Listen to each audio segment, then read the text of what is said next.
Hi everyone.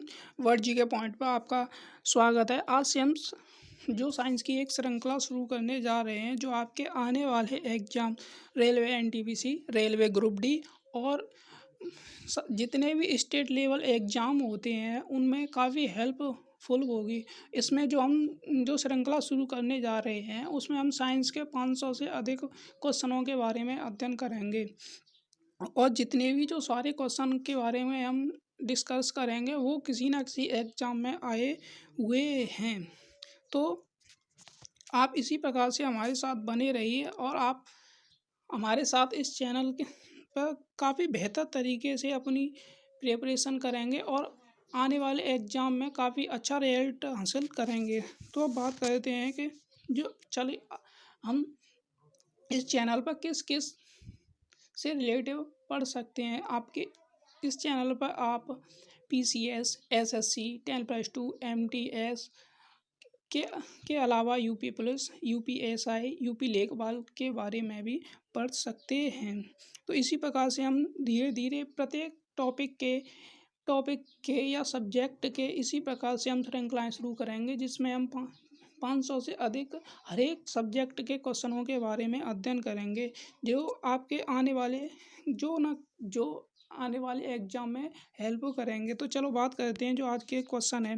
तो संसार का सबसे बड़ा पुष्प कौन सा होता है या कौन सा है, बताइए दोस्तों। अगर आपको इसका आंसर मालूम है तो आप कमेंट बॉक्स में इसका आंसर जरूर दीजिएगा। इसका कमल है या सूरजमुखी का पुष्प है या गुलाब का पुष्प है या रेफलेशिया का पुष्प है। तो बताइए दोस्तों, अगर आपको इसका आंसर मालूम है तो आप कमेंट बॉक्स में इसका आंसर ज़रूर दीजिएगा।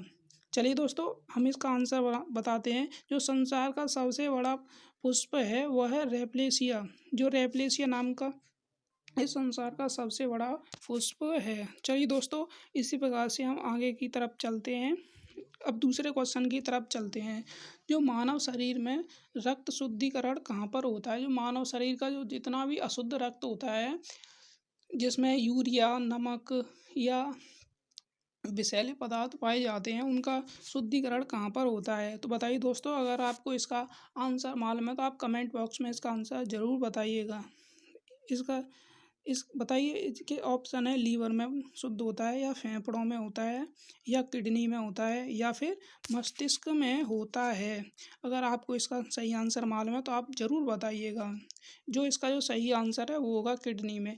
किडनी में जो अशुद्ध रक्त है वहाँ पर फिल्टर होता है और फिल्टर होकर के जो शुद्ध रक्त है वो पुनः जो जो से धमनियों के माध्यम से वह उसमें हार्ट तक पहुंच जाता है और फिर वहां से पुनः अपना कार्य शुरू कर देता है। चलिए अगले क्वेश्चन की तरफ चलते हैं। जो सफ़ेद रक्त कणिकाएँ होती हैं, इनका मुख्य कार्य क्या होता है? जो ब्लड होता है, ब्लड में 3 प्रकार की कणिकाएँ पाई जाती हैं। एक आरबीसी होती है, एक डब्ल्यूबीसी होती है, प्लेटलेट्स होती हैं। तो हम उन तीनों पर बात नहीं, केवल डब्ल्यूबीसी के ऊपर बात करते हैं। इनका मुख्य कार्य क्या होता है, बताइए दोस्तों। अगर आपको इसका आंसर मालूम है तो इसका कमेंट में ज़रूर आंसर दीजिएगा, जिससे आपकी को मालूम पड़ सकेगा कि आपकी पढ़ाई किस लेवल तक हो रही है। तो बताइए, चलो बात करते हैं। इसका कार्य रक्त को जमाना होता है या रक्त का थक्का बनाना होता है या रोग प्रतिरोधक क्षमता धारण करना होता है या इनमें से कोई। तो इसका जो सही आंसर होगा वो होगा रोग प्रतिरोधक क्षमता को धारण करना। इसका मतलब क्या होता है कि जैसे अगर बाहर से कोई नया वायरस आता है तो ये उस पर अटैक करता है, उसे पूरे बॉडी में प्रवेश करने से रोकता है। अगर वो वायरस आ भी जाता है तो उसे अंदर ख़त्म करने का कार्य करती है। अब बात करते हैं अगले क्वेश्चन की तरफ। जो पत्तियों का मुख्य कार्य क्या होता है? जो पेड़ पौधों की जो पत्तियां होती हैं, इनका मुख्य कार्य क्या होता है? बताइए दोस्तों। इन जो ऑप्शन की तरफ चलते हैं, इनका कार्य छाया प्रदान करना होता है या पेड़ को पानी प्रदान करना होता है या प्रकाश संश्लेषण और वाष्पोत्सर्जन करना होता है या इनमें से कुछ भी नहीं। तो इसका जो सही आंसर होगा वो प्रकाश संश्लेषण और वाष्पोत्सर्जन करना होता है। ये प्रकाश संश्लेषण की उपस्थिति में जो पेड़ पौधे होते हैं वो अपना भोजन बनाते हैं। तो इसका जो सही आंसर होगा वो होगा नंबर 3, प्रकाश संश्लेषण और वाष्पोत्सर्जन। अब अगले क्वेश्चन की तरफ चलते हैं। तो बताइए दोस्तों, निम्न में से आग बुझाने वाली गैस कौन सी है या किसे कहा जाता है? तो बताइए दोस्तों। अगर आपको इसका आंसर मालूम है तो आप ज़रूर बताइएगा। और जितने भी ये सारे क्वेश्चन इसमें पूछ रहा हूँ वो किसी ना किसी एग्जाम में आए हुए हैं। तो बताइए, ऑक्सीजन होती है या नाइट्रोजन होती है या कार्बन डाइऑक्साइड या हीलियम? इसका जो सही आंसर होगा वो होगा नंबर 3, जो कार्बन डाइऑक्साइड है वह आग बुझाने वाली गैस के रूप में जानी जाती है।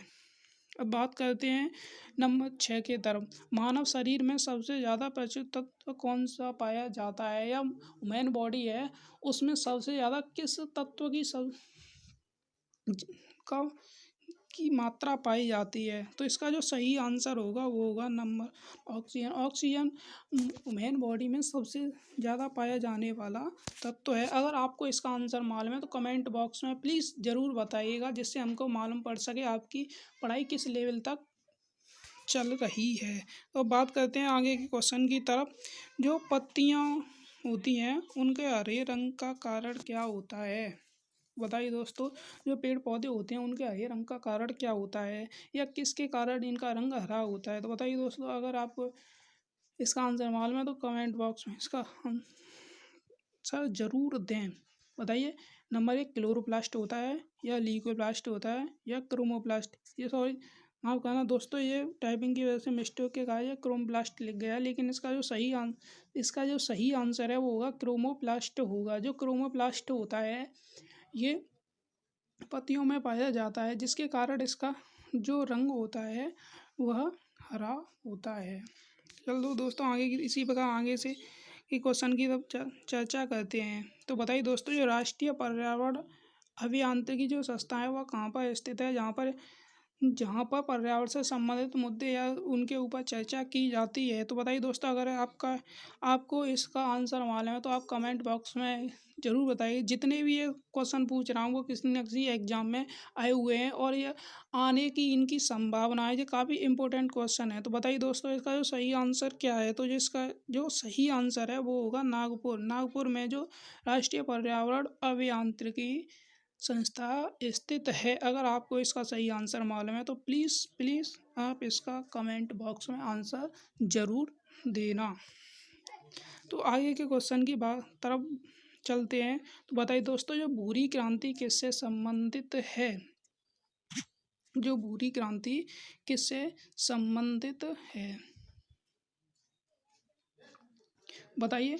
कपास से संबंधित है या उर्वरक से संबंधित है या अंडे से संबंधित है या इनमें से कोई नहीं? जो भूरी क्रांति है वह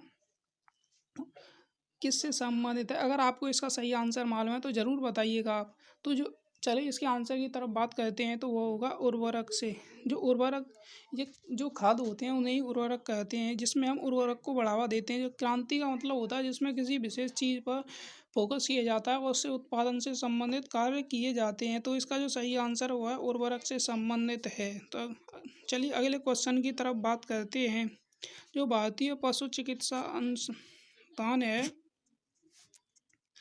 जो भारतीय पशु चिकित्सा अनुसंधान है वो कहाँ पर स्थित है? अब इसके ऊपर बात करते हैं। बताइए दोस्तों। जहाँ पर हम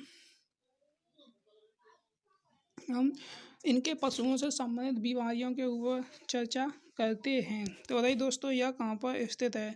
तो ये है बरेली में स्थित है। इसका जो सही आंसर होगा वो बरेली है। अगर आपको इसका सही आंसर मालूम है तो प्लीज़ कमेंट बॉक्स में ज़रूर बताइएगा। अब आगे के क्वेश्चन की तरफ चलते हैं। तो बताइए दोस्तों। जो लाल क्रांति है वो किससे संबंधित है? तो मैंने क्या बताया था, जो क्रांतियाँ होती हैं जिसके पीछे भी क्रांति शब्द जुड़ा होता है तो उसका मतलब होता है उसमें किसी एक विशेष चीज़ पर फोकस किया जाता है तथा उसके उत्पादन को बढ़ाने की काम किया जाता है। बताइए। जो मांस से संबंधित है या टमाटर उत्पादन से या अनाज से या प्याज से? तो इसका जो सही आंसर होगा वो इससे मांस से संबंधित है। इसमें मांस को बढ़ावा दिया गया था। अब चलते हैं क्वेश्चन नंबर 12 की तरफ। जो है भारत का कौन सा राज्य एशिया की अंडे की टोकरी कहा जाता है? टोकरी का मतलब होता है या इसको विशेष दर्जा दिया जाता है जिसमें पूरे में सबसे ज़्यादा अंडे सबसे ज़्यादा एशिया में उत्पादन होता है तो वह राज्य कौन सा? अगर आपको इसका सही आंसर मालूम है तो कमेंट बॉक्स में प्लीज़ इसका आंसर ज़रूर दीजिएगा। तो अब इसके ऑप्शन की तरफ देखते हैं, आंध्र प्रदेश होगा या अरुणाचल प्रदेश होगा या महाराष्ट्र होगा या मध्य प्रदेश होगा। इसका जो सही आंसर होगा वो होगा आंध्र प्रदेश। आंध्र प्रदेश को अंडे की टोकरी कहा जाता है क्योंकि सबसे ज़्यादा पूरे भारत में या पूरे एशिया में जो अंडे उत्पादन होते हैं वो आंध्र प्रदेश में होते हैं। इस आंध्र प्रदेश में जितने अंडे होते हैं वो कहीं भी इतने उत्पादन नहीं होते हैं। अब बात करते हैं क्वेश्चन नंबर 13 की तरफ। इसमें बात करते हैं जो मुर्गियों में कौन सी खतरनाक बीमारी पाई जाती है, या इनमें से कौन सी ऐसी बीमारी है जो मुर्गियों में पाई जाती है। बताइए दोस्तों, अगर आपको इसका आंसर मालूम है तो ज़रूर बताइएगा। यह क्वेश्चन आया हुआ है, तो बताइए रेबीज है या टिक्का है या रानीखेत है या इनमें से कोई नहीं है। अगर आपको इसका सही आंसर मालूम है तो प्लीज़ कमेंट बॉक्स में इसका सही आंसर ज़रूर बताइएगा। इसका जो सही आंसर होगा वो है रानीखेत। जो जो बीमारी है वो मुर्गियों में पाई जाती है। चलो अब आगे के क्वेश्चन की तरफ बात करते हैं। भारत में जो सबसे ज़्यादा पशुधन भारत में सबसे ज़्यादा पशुधन किस राज्य में पाए जाते हैं? बताइए दोस्तों, या सबसे ज़्यादा पशु या मवेशी किस राज्य में पाए जाते हैं या पाले जाते हैं? तो बताइए, इसका ऑप्शन है बिहार में या एमपी में या हरियाणा में या उत्तर प्रदेश में। तो इसका जो सही आंसर होगा वो सबसे ज़्यादा जो पशु या मवेशी वो उत्तर प्रदेश में पाए जाते हैं, क्योंकि सबसे ज़्यादा जो किसान हैं वो उत्तर प्रदेश में पाए जाते हैं और उनके द्वारा सबसे ज़्यादा जो मवेशियों का पालन पोषण किया जाता है। चलो आगे की तरफ चलते हैं। जो जो हमारा लास्ट या 15वां क्वेश्चन है वो है, दुधारू गाय की मुख्य पहचान क्या होती है? जो सबसे ज़्यादा दूध देने वाली जो गाय होती हैं उनकी क्या पहचान होती है? तो बताइए दोस्तों, अगर आपको इसका आंसर मालूम है तो कमेंट बॉक्स में इसका आंसर ज़रूर दीजिएगा। तो बताइए दोस्तों, अयन नंबर 1, इन जो दुधारू गाय होती हैं उनका अयन पूर्ण विकसित होता है, या फिर दूध नलिकाएँ उभरी हुई होती हैं। दूध नलिकाओं का मतलब जो उनके जो दूध होते हैं उनकी जो नसें होती हैं वो उभरी हुई होती हैं, या दूध नलिकाएँ टेढ़ी-मेढ़ी होती हैं। तो या ये सारे उपयुक्त सभी ये सारे लक्षण पाए जाते हैं। अगर आपको इसका सही आंसर मालूम है तो कमेंट बॉक्स में इसका आंसर ज़रूर दीजिएगा। इसका जो सही आंसर होगा वो उपयुक्त सभी होगा। ये सारे लक्षण जो दुधारू गाय होती है उसमें देखने को मिलते हैं। तो आप बताइए दोस्तों, आपने जो कितने आपके क्वेश्चन सही गए हैं वो कमेंट बॉक्स में बताइए, और आप हमें बताइए कि हम किस किस टॉपिक पर आपके लिए वीडियो प्रोवाइड कराएं। अगर आपको वीडियो